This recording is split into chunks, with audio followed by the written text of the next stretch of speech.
So, are you trying to import Azure OpenAI from LlamaIndex but facing the module not found error? No module named LlamaIndex.LLMs.AzureOpenAI? Let's fix it under 60 seconds and import Azure OpenAI. So for the first step, let's quickly pip install the library that we want. That is LlamaIndex.LLMs.AzureOpenAI. That is your written over here again. So as soon as it gets quickly installed, we'll again try to import the same thing, and let's see if we can import it this time after the pip install. It should do its thing, and we can quickly install the Azure OpenAI from LlamaIndex.LLMs.AzureOpenAI. This mostly happens because we do not have the module already on our system, and once we get that, we can go ahead and quickly execute it.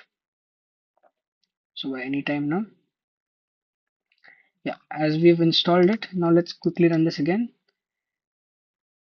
And as you can see, it will take some more time, but once it's done, we'll be able to import Azure OpenAI, and then we can do whatever that we wish to do with Azure OpenAI next.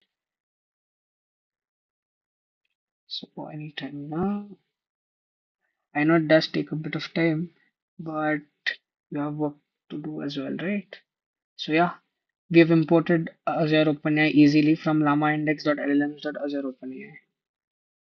That's about. Thank you.